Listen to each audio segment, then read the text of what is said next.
Bismillahirrahmanirrahim. Assalamualaikum warahmatullahi wabarakatuh. Alhamdulillah wassalatu wassalamu ala Rasulillah wala haula wala quwata illa billah. Puji syukur kita panjatkan kehadirat Allah Subhanahu wa taala.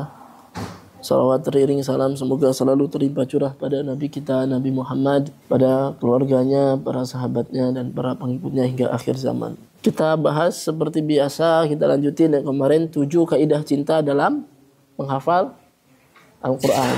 7 kaidah cinta dalam menghafal Al-Quran. Kaidah yang ke-6, tidak selalu menghafal Al-Quran itu hadiahnya hafal. Ini mirip sebenarnya sama yang kedua ya kalau nggak salah. Yang ketiga tuh, cuma kita tulis, ini penekanan lagi. Tidak selalu menghafal Al-Quran itu hadiahnya hafal. Kalau mau versi singkatnya tulisnya gitu aja lah. Tidak selalu menghafal Quran itu hadiahnya hafal. Gitu. Coba. Menurut kalian kalau kalian ngafal Quran, selain hafal hadiahnya apa aja? Ini hadiah, ini apa yang Allah kasih dari perjuangan kalian. Pahala kan udah pasti, pahala yang berlipat. Terus apa lagi? Jadi misalnya nih kalian ngafal Quran, tapi nggak hafal-hafal. Menurut kalian menghafalnya percuma nggak? Nggak percuma karena pasti Allah kasih hadiah. Tapi saya nggak hafal, ya hadiahnya nggak mesti hafal. Apa hadiahnya? Contohnya tadi pahala, udah jelas. Jadi dengan kalian tidak hafal-hafal, tetap dapat pahala atau batal pahalanya? Tetap dapat. Kalau tidak hafal-hafal diulang 100 kali, pahalanya makin banyak atau makin dikit? Makin banyak. Oh berarti dapat hadiah yang lebih banyak. Tapi bentuknya bukan hafalan, tapi pahala. Apalagi hadiahnya? Ampunan, udah jelas. Allah Subhanahu wa ta'ala. Sesungguhnya kebaikan itu akan menghapuskan dosa-dosa, keburukan. Tahu kata hadis Nabi Muhammad SAW? Ittaqillaha haitsu ma kunta wa atbi'is sayyi'atal hasanata tamhuha. Bertakwalah kalian dimanapun kalian berada dan ikutilah keburukan itu dengan kebaikan karena kebaikan akan menghapuskan keburukan. Ya. Ternyata ngafal Quran walaupun gak hafal-hafal, oh ternyata hadiahnya tidak mesti hafalan, bisa jadi pahala, yang kedua ampunan. Apalagi menurut kalian? Banyak tahu hadiah menghafal itu? Apalagi? Kalau kalian ngafal Quran sebenarnya dapatnya banyak. Cuma kita selalu fokusnya, wah saya harus hafal, saya harus hafal. Padahal itu cuma sebagian kecil dari hadiah dari Allah. Apalagi, ayo apa? Kebaikan lah, ini kan sama. Menghafal Quran sama kebaikan tuh apa aja sih yang kalian dapatin? Atau perjuangan melakukan kebaikan. Kebahagiaan boleh juga. Dapat kebahagiaan. Gampang kan sebenarnya. Enggak nambah hafalannya, tapi bertambah ketenangannya. Alladzina amanu wa tatma'innu qulubuhum bizikrillah. Yang hafal Quran tidak bertambah hafalannya, kan bisa jadi itu ngafal Quran gak hafal-hafal. Tapi ternyata bertambah kebahagiaannya. Makin bahagia, makin tenang hidupnya. Apalagi hadiahnya, ini biar kalian paham nih betapa banyaknya hadiah bagi orang yang ngafal Quran. Cuma kita gak sadar selama ini, fokusnya sama angka aja. Harusnya sudah mulai sadar nih. Derajat yang ditinggikan, betul gak? Ya kan, semakin mulia kan. Inna lillahi ahlina minan nas. Sesungguhnya Allah memiliki keluarga di kalangan manusia. Kata para sahabat, manhum ya Rasulullah, siapa mereka wahai Rasulullah? Kata Nabi siapa? Ahlul Quran, ahlullah wa khassatuh. Ahlul Quran itulah keluarga Allah yang terkhusus. Kan kata para ulama kemarin udah kita bahas kan. Ahlul Quran bukan yang 30 juz, tapi yang ngafal Quran, yang berjuang bersama Al-Quran. Gak mesti ngafal ya. Yang belajar Al-Quran, yang mengamalkan Al-Quran. Intinya yang bersama Al-Quran sampai akhir hayat. Nah itu Al-Quran. Ternyata ngafal Quran walaupun nggak hafal-hafal, nggak dapat hadiah hafal, Allah kasih hadiah lebih mulia di sisi Allah Subhanahu Wa Taala. Bukan sekedar ditinggikan derajat, tapi jadi keluarga Allah. Mau nggak kalian jadi keluarga Allah? Spesial nggak menurut kalian? Coba bayangkan kalau Allah mendeklarasikan punya keluarga. Keluarganya di kalangan manusia dan kita termasuk ke dalam golongan tersebut, itu kan harusnya menjadi sesuatu yang sangat istimewa. Di dunia aja kalau kita punya keluarga polisi biasanya ngerasa aman di jalan, betul nggak? Irul nih berangkat, Rul pakai helm, santai aja bapak saya polisi kok, gitu misalnya, bener nggak? Ngapain takut ditilang bapak polisi? Biasanya kayak gitu kan, ya walaupun nggak boleh tuh, ya nggak boleh kayak gitu, ya itu nepotisme namanya, ya kekeluargaan. Ya hukumnya tetap hukum, harusnya kan kayak gitu kan. Tapi kan itu gambarannya di dunia saja kita seringnya merasa aman kalau punya keluarga yang terhormat. Gitu ya. Saya emang nggak takut nggak kuliah. kehilangan kerjaan, bapak saya presiden, gampang. Ya, gampang nyari kerja pasti dapat gitu kan. Nah, itu gambarannya contohnya, ya. Nah, apalagi keluarga Allah, bayangin aja kalau kalian jadi keluarga Allah, siapa yang memenuhi kebutuhan kalian? Kira-kira siapa? Oh, Allah tuh yang langsung menjaga tuh Allah. Seandainya Allah mau bagi-bagi rahmat, rahmat tuh kebaikan Allah, ngasih-ngasih hadiah. Siapa yang pertama dikasih kira-kira? Keluarganya dulu. Kalian aja nih kalau bagi-bagi THR, siapa yang dikasih pertama? Ponakan, adik, kakak, gitu kan, keluarga kan, orang tua, kalau bagi-bagi THR. Jadi kalau Allah punya rahmat yang banyak, pastilah rahmat itu dibagikan paling banyak kepada keluarganya. Kata Nabi, keluarga Allah itu para penghafal Al-Quran. Jadi ternyata, benar nggak? Tidak selalu menghafal Quran itu hadiahnya hafal, benar nggak? Ternyata banyak banget hadiahnya. Nah, yang hebat itu hadiah yang Allah berikan itu ternyata sesuai dengan apa yang paling kita butuhkan. Karena bisa jadi ada penghafal Quran yang ngafal Quran tapi dia nggak butuh hafalan. Dia nggak butuh hafal. Tapi Allah tahu dia lebih butuh ampunan. Maka menghafalnya nggak bikin dia hafal tapi Allah kasih ampunan. Sering nggak kayak gitu? Nih contohnya. Anggap nih kalian bayangkan kalian sebagai orang tua. Biar kalian tahu. Gambarkan visualisasikan, bayangin. Bayangin kalian punya anak. Wih, keren nih punya anak kan. Nah, suatu saat anak kalian nih main kotor-kotoran. Ya, di tepi sungai main kotor-kotoran, main lumpur. Pulang-pulang badannya bau, penuh dengan lumpur. Bajunya kotor, badannya kotor dari ujung rambut sampai ujung kuku bawah. Ya. Sampai ujung kaki kotor semua. Karena kotor kan, terus anak kalian bilang kayak gini, "Ibu, saya mau pakai baju, mau ganti baju biar wangi. Terus mau pakai parfum biar wangi, biar nggak bau lagi, biar nggak kotor." Kalian iyain nggak? Ini habis kotor-kotor nih, kata anak-anak langsung, "Bu, saya mau pakai baju baru." Gitu ya, pakai baju yang bagus, soalnya nih bajunya kotor. Terus pakai parfum biar wangi. Kalian okein nggak? Kenapa? Pak belum punya anak tapi jawabannya kayak meyakinkan gitu. Kenapa nggak langsung okein? Kan dia minta pakai baju baru, maksudnya baju ganti itu loh, ganti baju. Pakai baju yang ada di lemari biar nggak kotor lagi. Kenapa nggak dibolehin sama kalian? Nah, betul kan? Jangan, kamu masih kotor. Jangan langsung ganti baju. Nanti bajunya jadi kotor. Nanti parfumnya nggak berfungsi, betul nggak? Terus apa yang kalian suruh? Sana mandi dulu. Mandi dulu. Bersihin dulu pakai sabun segala macam. Ngerti sampai sini? Nah, ini bukan tentang anak kecil. Ini tentang hafalan. Mungkin nggak kalian ngafal Quran itu sebenarnya kalian ngafal Quran datang di hadapan Allah. Ya Allah, saya pengen ngafal Quran. Tapi ternyata banyak dosa. Mungkin nggak kita banyak dosa? Nah, orang yang banyak dosa itu kan gambarannya kotor. Dirinya tuh kotor, masih kotor. Nah, kira-kira orang yang lagi kotor itu yang paling dia butuhkan apa? Hafalan Al-Quran atau ampunan? Ampunan. Allah tuh maha tahu. Pas kita datang kepada Allah, ya Allah, aku ngafalin Quran nih setiap hari, ya Allah, aku pengen hafal Quran. Allah tuh maha tahu. Ya, kamu ngafal Quran, tapi kamu masih kotor. Kalau kamu langsung hafal Quran, itu belum terlalu bermanfaat. Kenapa? Ya karena kalau kita masih banyak dosa dikasih hafalan sama Allah Subhanahu wa taala, hampir-hampir hafalan Al-Quran itu nggak nampak nanti. Ya, baunya tertutup, wanginya tertutup dengan dosa yang kita miliki. Ya, masih terkenal banyak dosa, langsung hafal 30 juz. Orang manusia aja akan aneh ngelihatnya. Loh, itu kan yang kemarin zina itu gitu ya. Itu kan yang kemarin minuman keras di jalanan. Ya. Masa dia hafal 30 juz sih nggak mungkin gitu ya. Itu mata manusia aja memandangnya kayak gitu. Jadi kadang-kadang kita ngafal Quran nih, ya Allah aku ngafal Quran banyak, sudah bersungguh-sungguh saya pengen hafal. Tapi Allah melihat, ya kamu pengen ngafal Quran, tapi kamu masih banyak dosa. Yang kamu butuhin ternyata bukan hafalan. Ya sudah, ngafal aja terus. Yang kamu butuhin ampunan. Maka Allah nggak kasih hafalan dulu, tapi Allah kasih hadiah. Tetap dikasih hadiah nggak? Menurut kalian ngafal Quran yang nggak hafal-hafal tetap dikasih hadiah nggak?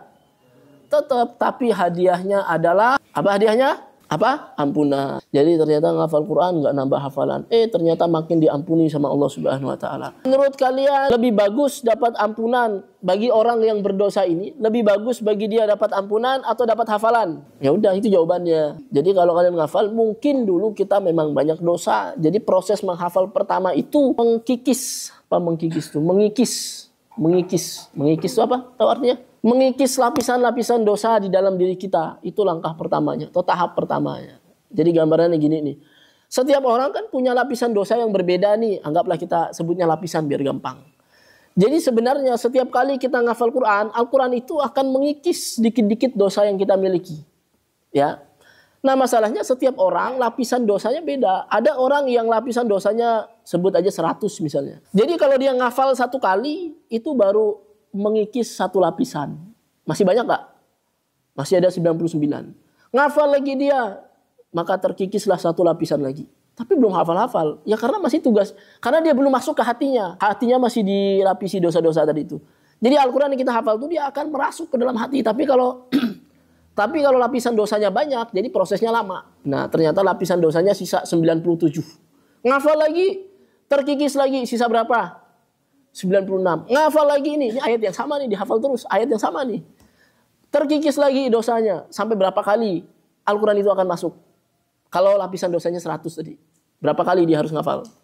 100 kali. Kalau gitu ngafalnya disusah dong. Iya susah. Memang susah. Kelihatannya susah. Tapi sebenarnya yang kita tidak tahu adalah dalam setiap susahnya itu Allah hapuskan dosa kita satu persatu. Dan itu lebih membahagiakan bagi kita harusnya kalau kita sadar. Cuma kan kebanyakan kita nggak sadar. Kita ngerasanya kayak wah saya nggak hafal-hafal. Kok Allah nggak sayang sih sama saya? Kenapa ya saya ngafal tapi nggak hafal-hafal? Nggak seperti teman saya. Yang kita nggak tahu adalah Allah ngasih kita hadiah lebih banyak daripada orang lain. Orang lain ngafal Quran, mungkin dikasih langsung hafal tapi dosanya masih ada. Tapi Allah Subhanahu Wa Taala ngasih kita, kamu nggak hafal dulu tapi diganti dengan dosa.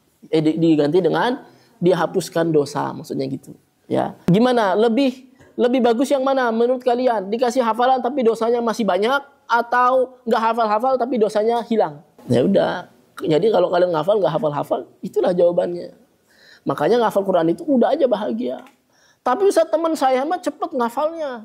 Dia mah cepet ngafalnya nggak kayak saya. Kenapa beda? Ya beda. Mungkin lapisan dosa dia cuma 10. Kita harus 100 kali ngafal baru Al-Quran masuk ke dalam hati. Sedangkan orang lain yang dosanya sedikit, yang lapisannya cuma 10, cukup dia 10 kali pengulangan udah masuk dosanya. Salah. Udah masuk hafalannya. Ya kan beda kan? Jadi yang paling pasti harus kalian pahami adalah Allah Maha tahu mana yang terbaik ya. Karena Allah selalu memberi terbaik kepada seorang hamba. Hamba yang ngafal Quran, ada yang terbaik bagi dia cepat hafalannya, ada yang lambat. Ada yang terbaik bagi dia dapat hafalan, ada yang dapat ampunan. Ya, di antara semuanya tetap kalian dapat pahala yang banyak. Ya, tetap pasti dapat pahala yang banyak. Ya, perhatikan tuh dalam surah Al-Baqarah ayat 216 ya. Tiba alaikumul qital wa huwa kurhul lakum. Ya kan benar enggak? Diwajibkan atas kalian berperang padahal mungkin kalian enggak suka.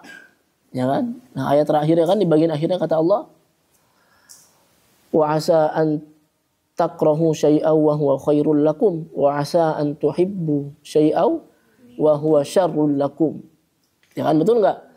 Bisa jadi kamu enggak suka sesuatu padahal itu baik bagimu, ya kan? Nah, dalam proses hafal juga sama. Bisa jadi kita kesel tuh hafalan gak hafal-hafal.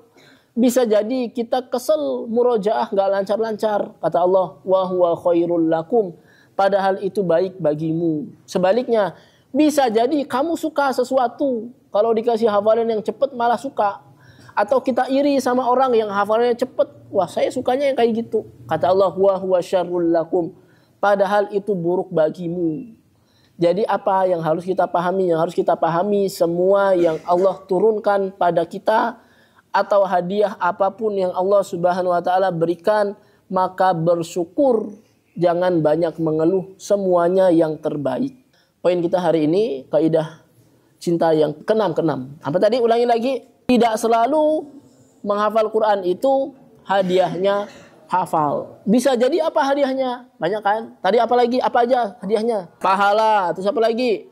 Ampunan, terus apa lagi? Ketenangan, kebahagiaan, terus apa lagi? Derajat, terus apa lagi? Oh, banyak tuh hadiahnya. Sebenarnya kalau kita bicara dunia sih banyak kok hadiah dunianya. Cuma Ustaz males bahas apa pahala, apa kebaikan dunia tuh. Nanti bikin kita nggak ikhlas atau kita salah arah. Karena kalau kita bicara dunia mah banyak tuh hadiahnya nanti. Dapat beasiswa, oh banyak tuh beasiswa. Biasanya dihormati sama orang, ya kan? Ya terus ya pokoknya banyak lah ya, gitu. Belum nanti dapat THR, dapat hadiah dari orang tua kan. Suka nggak kalian dapat hadiah kalau selesai sekian juz dapat hadiah? Irul, kalau kamu selesai 30 juz dibeliin motor sama ibu, nah, gitu kan? Sering nggak kalian dengar kalimat-kalimat gitu tuh? Ya mungkin hadiahnya beda-beda tiap orang. Ada kan? Nah itu kan juga sebenarnya hadiah dari Allah. Asal jangan jadiin tujuan kita dalam proses menghafal. Nah itu kan tanda bahwa ngafal Quran itu hadiahnya banyak banget. Hadiah dari Allahnya banyak. Ya. Kan kata Allah dalam surah Az-Zukhruf itu ayat 30 apa 31 ya. Kata Allah saat orang-orang kafir mengatakan laula nuzila hadzal Qur'an ala rajulin minal qaryataini azim. Kata Allah ahum yaqsimuna rahmata rabbik. Apakah mereka yang membagi-bagi rahmat Allah? Artinya Al-Quran ini rahmat Allah yang Allah bagi-bagi. Itu hadiah besar. Nah, cukup ya. Paling ini terakhir kita coba baca. Kalau ada pertanyaan ya. Kalau nggak ada kita langsung tutup di Instagram. Ada pertanyaan nih. Bagaimana dengan menghafal Al-Quran tapi masih belum paham dan belum mengamalkan isi Al-Qurannya? Tetap berpahala. Menghafal Quran itu mau paham nggak paham berpahala. Karena Allah kasih pahala dari setiap huruf yang dibaca. Baca aja berpahala. Ya. Cuma kalau yang biasa saya tekankan, atau saya tekankan pada kalian, kan sayang nih ngafal Quran. Sekali menghafal masa kita nggak paham. Ya, masa kalian nih baca setiap juz, 2 juz, 3 juz, atau kalian hafal 30 juz, kalian ulang nanti. Tapi kalian ulang dengan apa ya, dengan tanpa pemahaman sama sekali. Jadi kan seolah-olah kalian membaca sesuatu yang nggak ada artinya bagi diri kalian ya, kayak ya udah blank aja, yang penting baca Quran. Ya memang secara pahala dapat pahala. Tapi secara petunjuk Al-Quran belum bisa jadi petunjuk. Belum bisa jadi petunjuk. Kenapa? Ya karena kita nggak paham sama sekali.